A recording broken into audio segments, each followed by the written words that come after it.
ये कहानी है एक ऐसे घर की जहाँ सब रहते तो एक ही घर में थे, लेकिन उनका खाना पीना रहन सहन सब कुछ अलग अलग था।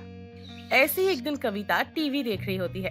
तभी वहाँ पर अर्चना आती है और उससे कहती है, अरे कविता बेटा, आपके एग्जाम आने वाले हैं और आप सारा दिन टीवी देखती रहती हो, पढ़ाई तो करती नहीं हो।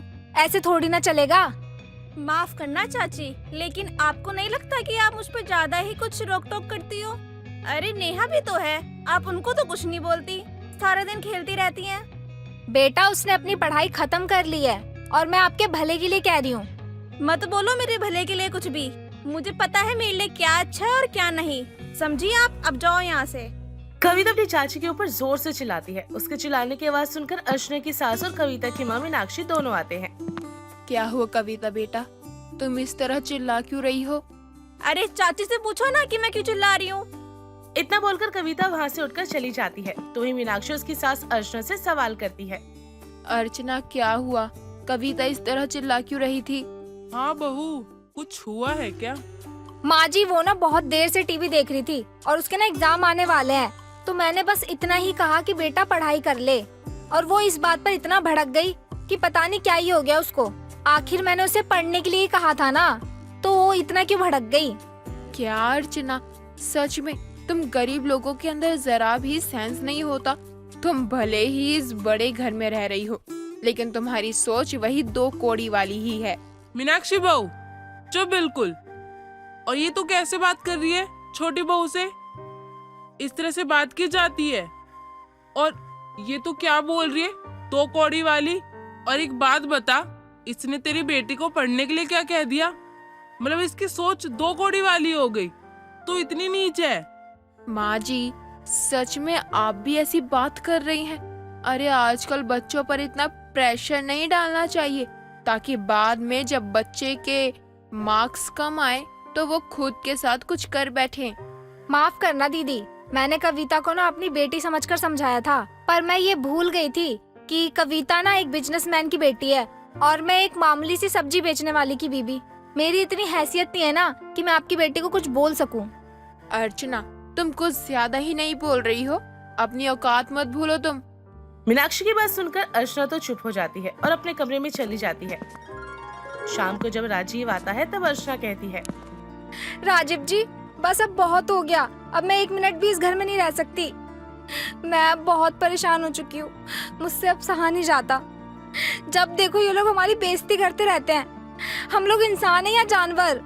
अरे एक तो मैं उसकी बेटे के भले के बारे में सोच रही हूँ और ऊपर से वो लोग मुझे ही सुना रहे हैं। अरे मैं चाची हूँ उसकी, मैं उसकी फिक्र नहीं करूंगी क्या? लेकिन अर्चना हुआ क्या है? राजीव के पूछने पर अर्चना उसे सारी बात बताती है, जिसके बाद राजीव भी इस घर को छोड़कर जाने की ठान लेता है। कुछ ही दिनों में राजीव एक किराए का घर देख लेता है और अर्चना अपनी बेटी नेहा के साथ अपने ससुराल को छोड़ देती है। समय बीतता है और बीतते समय के साथ अब कविता को कोई रोकने टोकने वाला नहीं था, क्योंकि मीनाक्षी भी कविता पर ध्यान देना छोड़ चुकी थी। वो सिर्फ अपनी किटी पार्टियों पर ध्यान देती। कविता अब दिन रात टीवी देखा करती। ऐसे एक शाम उसके पिता घर आते हैं और अपनी बेटी कविता को आवाज लगाते हैं, कविता बेटा, बेटा कविता। जी पापा, आपने मुझे बुलाया? हाँ बेटा, देखो मैं तुम्हारे लिए क्या लेकर आया हूँ। क्या ही होगा पापा, वही लाए होगे पुराने गिफ्ट्स। और आपको लगता है कि मैं उन गिफ्ट से मैं खुश हो जाऊंगी? मोहित अब कविता की बातों को इग्नोर करके उसके हाथ में एक डब्बा देता है और कविता जब उस डब्बे को खोलती है तो उसमें एक फोन होता है। ओ पापा, आप मेरे लिए फोन लेके आए। थैंक यू सो मच पापा, एंड लव यू। कविता अब अपना फोन लेकर कमरे में चली जाती है, पर किसी को उसकी परवाह नहीं होती। वहीं नेहा लालटेन जलाकर पूरी रात पढ़ाई करती और कविता अपनी पढ़ाई से उब चुकी थी। पूरी रात फोन चलाती और अगली सुबह नेहा समय से पहले उठकर तैयार होकर स्कूल जाती, पर कविता ना तो उठती और देखते ही देखते सुबह के 10 बज जाते। मोहित के घर उनकी नौकरानी गंगू आती है। नमस्कार मेम साहब, देखो आज मैं वक्त से पहले आ गई हूँ, क्योंकि मुझे आज घर जल्दी जाना है। वो का है ना, मेरे बेटे का जन्मदिन है, तो हमारे सजनवा ने बोला है कि घर जल्दी आ जाना, कि हम सब घूमने जाएंगे। इसलिए मेम साहब मेरे को घर जल्दी जाना है आज। मेम साहब, भैया जी कहाँ हैं? दिख नहीं रहे हैं, लगता है जल्दी ऑफिस चले गए हैं। वो कविता बिटिया भी नजर नहीं आ रही। अरे हाँ, वो स्कूल गई होगी, उसका एग्जाम आ रहा है ना। गंगू, कविता अपने कमरे में टीवी देख रही है, सारी रात वो सो नहीं पाई थी फोन की वजह से, इसलिए आज भी वो स्कूल नहीं गई। अच्छा ठीक है मेम साहब, मैं जाकर अपना काम कर लेती है। हाय हाय, देखो ना कैसी माँ है, यहाँ इसकी बेटी पगला रही है और इसे कोई फर्क ही नहीं है। जब देखो जब इसकी बेटी फोन टीवी करती रहती है, ना जाने कैसी माँ है। खैर मेरे को क्या करना, मैं तो काम करने आई है और काम करके चली जाएगी। अब गंगूबाई अपने कामों में लग जाती है। मीनाक्षी बिना फ्रेश हुए अपने हाथ में फोन लेकर बैठ जाती है। मोहित भी फोन चलाते हुए ऑफिस के लिए निकल जाता है। वहीं कविता भी मजे से टीवी देख रही थी। पूरा परिवार फोन और टीवी में घुसा हुआ था। ये देखकर गंगू को बड़ा अजीब लगता है, लेकिन वो कुछ नहीं कहती। वहीं राजीव और अर्चना नेहा की पढ़ाई पर ध्यान देते हैं। अरे मैं ठेला लेकर गलियों में सब्जी बेचने जा रहा हूँ। जैसे ही नेहा स्कूल से आ जाए तुम उसे खाना खिलाकर उसके साथ बैठ जाना और पढ़ाई में थोड़ी मदद करवा देना। हमारी बेटी कोई ट्यूशन नहीं ले रही, कम से कम हम ही उसकी मदद कर देंगे तो ज्यादा बेहतर रहेगा। अरे आप फिक्र क्यों करते हो, हम है ना हमारी बेटी के साथ। हम उसे पढ़ाएंगे लिखाएंगे और उसे काबिल बनाएंगे। अरे हम गरीब हैं तो क्या हुआ, हम अपनी बेटी को पढ़ाएंगे। हमसे जितना हो सकेगा हम उतना करेंगे और आप देखना हमारी बेटी हमारा नाम रोशन जरूर करेगी। नेहा मन लगाकर पढ़ाई कर रही थी। उसे किताबों से इतना प्यार होता है कि किताबों के अलावा उसे बाहरी दुनिया से कोई मतलब ही नहीं होता। वहीं दूसरी ओर फोन और घर के टीवी की वजह से कविता फोन से निकलकर कभी टीवी में जाती तो कभी टीवी से निकलकर फोन की दुनिया में घुस जाती। समय गुजरता है। गुजरते समय के साथ नेहा और कविता के एग्जाम्स बहुत करीब आ जाते हैं, लेकिन उसके बाद भी कविता अपनी पढ़ाई पर ध्यान न देकर फोन और टीवी पर पूरा ध्यान लगाती। और आज तो एग्जाम था, लेकिन कविता को अपने एग्जाम में कुछ भी नहीं आता था और वो खाली पेपर छोड़कर आ जाती है। वहीं दूसरी ओर नेहा सभी सवालों के जवाब पूरे ठीक देकर आती है। नेहा बेटा, तुम्हारा आज का एग्जाम कैसा गया? माँ आपको पता है आज का एग्जाम बहुत ही इजी आया था और आपको पता है मैंने जो पढ़ा था ना वही सवाल आए थे। बस बेटा तू पढ़ लिख कर ना अपने माँ बाप का नाम रोशन कर। माँ आप देखना जैसा आप चाहती है ना ठीक वैसा ही होगा। मैं आपका और पापा का नाम एक दिन जरूर रोशन करूंगी। इस तरह नेहा काफी खुश होती है क्योंकि उसका एग्जाम बहुत अच्छा गया था। वहीं कविता जो अपना मुंह लटकाए घर आती है, उसका उदास चेहरा देखकर उसकी माँ मीनाक्षी उससे सवाल करती है। कविता बेटा क्या हुआ, तुम इतनी उदास क्यों लग रही हो?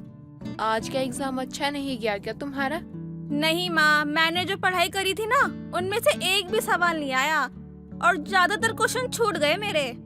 ये सुनकर मीनाक्षी को बहुत गुस्सा आता है। वो अपनी बेटी कविता को जोरदार तमाचा जड़ते हुए उससे कहती है, इसका मतलब ये है कि तूने सारे पेपर को ऐसे ही खाली छोड़ दिया? मीनाक्षी की बात का कविता कोई जवाब नहीं देती और नजरें झुकाई खड़ी रहती है। ये देखकर मीनाक्षी को और गुस्सा आता है और वो उससे उसका फोन छीन लेती है। ये सब कुछ इस छोटे से फोन की वजह से हो रहा है। ना रहेगा फोन और ना तू फोन में घुसेगी और तू टीवी भी नहीं देखेगी। अब तो रुक जा, आज आने दे तेरे पापा को, तेरे कमरे से टीवी भी निकलवा दूंगी। सही कहती थी अर्चना, मुझे तुझ पर ध्यान देना चाहिए, लेकिन मैं ही बेवकूफ थी जो मैंने तुझ पर ध्यान नहीं दिया। अब तुझे छोटी बहू की याद आ रही है मीनाक्षी बहू? सही है, जब तुम्हारी बेटी को उसने पढ़ने के लिए बोला था तब तो तुम उससे लड़ने लग गई। हाँ तो अब क्या हुआ? अब क्यों याद आ रही है छोटी बहू की? अब करना बेटी की पढ़ाई। माँ जी यही तो गलती हो गई मुझसे, लेकिन अब और नहीं। मैंने इसको बहुत अपने सर पर चढ़ा लिया। अब बस मैं जिस तरह बच्चों को अपने सर पर चढ़ाती हूँ ठीक उसी तरह से मुझे उतारना भी आता है। नहीं माँ, ऐसा मत करो। मैं आपसे वादा करती हूँ कि मैं अच्छे से पढ़ाई करूँगी और फोन और टीवी में ध्यान नहीं लगाऊंगी।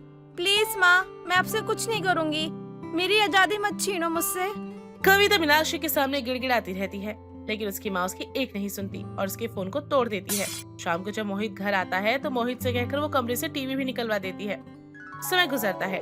देखते ही देखते रिजल्ट का समय आ चुका था।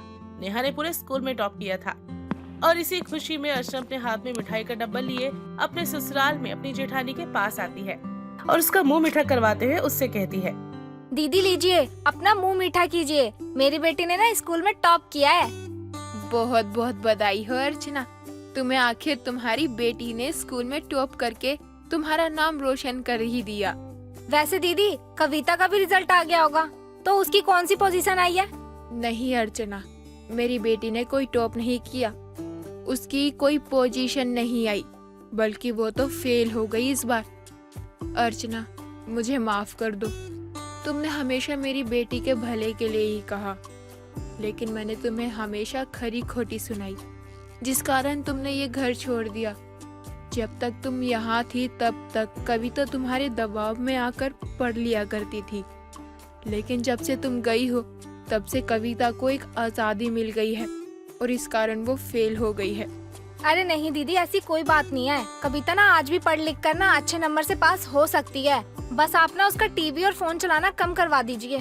आप ना चिंता मत कीजिए, मैं उसे पढ़ाऊंगी और उसे पास करवाऊंगी। आप देखिएगा, वो ना पूरे स्कूल में टॉप करेगी। और इस तरह अब अर्चना कविता को पढ़ाने लगी थी। समय गुजरता है। गुजरते समय के साथ कविता एक बार फिर से एग्जाम देती है और इस बार वो भी स्कूल में टॉप करती है। ये देखकर सभी को बहुत खुशी होती है, जिसके बाद मीनाक्षी अपनी देवरानी, देवर और भतीजी को घर वापस बुला लेती है और इस तरह सभी लोग खुशी खुशी रहने लगते हैं।